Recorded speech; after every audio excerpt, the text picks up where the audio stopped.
Irwan Trisna. Saya Alden Hidayat. Saya Abdullah. Saya Heriadi. Komunikasi itu pengiriman dan penerimaan pesan antara dua orang atau lebih untuk mencapai pemahaman bersama.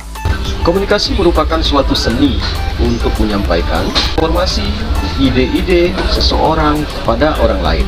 Komunikasi itu pada dasarnya merupakan suatu proses yang menjelaskan siapa, mengatakan apa, dengan saluran apa, kepada siapa, dengan akibat apa atau hasil apa.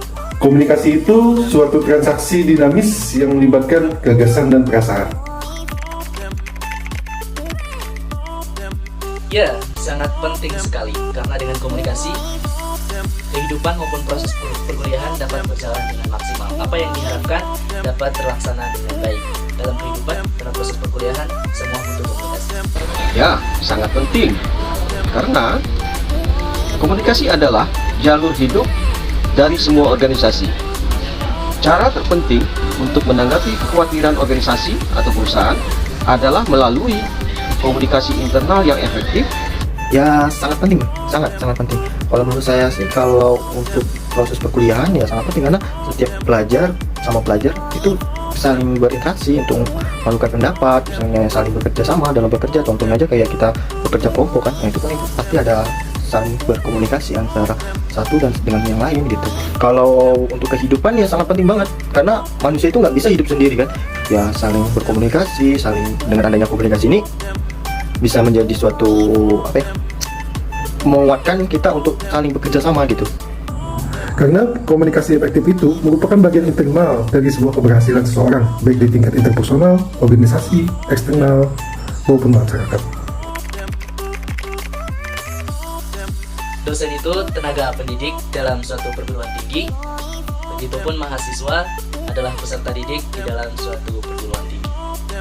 Dosen itu merupakan pendidik profesional dengan tugas utama menyebarluaskan ilmu pengetahuan, sedangkan mahasiswa adalah orang yang belajar di sekolah tingkat perguruan tinggi atau universitas.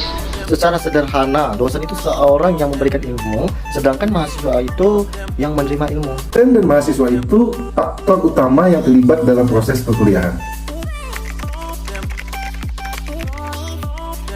Dosen hendaknya mengoptimalkan proses perkuliahan daring dengan kreatif, inovatif, serta variatif. Menerapkan manajemen komunikasi yang baik. Menerapkan komunikasi dua arah.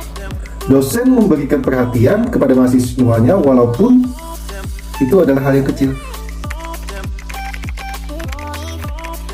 Respect antar dosen dengan mahasiswa dapat saling menghargai. Audible atau saling mendengarkan dan saling memahami. Empati, harus sama-sama bisa mengerti dalam keadaan. Humble, rendah hati dan tidak sombong. Agar informasi yang dibutuhkan dapat dipahami. Dapat mengetahui kebijakan pemerintah dan peraturan perundang-undangan yang berlaku. Dapat mempererat tali silaturahmi antara pribadi, organisasi, kelompok, bangsa, dan negara. Komunikasi dilakukan sebagai proses berwarga negara. Guna memperoleh hasil pembelajaran yang maksimal. Menumbuhkan kreativitas serta inovasi agar dapat meminimalisir hambatan-hambatan pada proses perkuliahan. Mengurangi gegar budaya dan kejenuhan dalam mengikuti perkuliahan.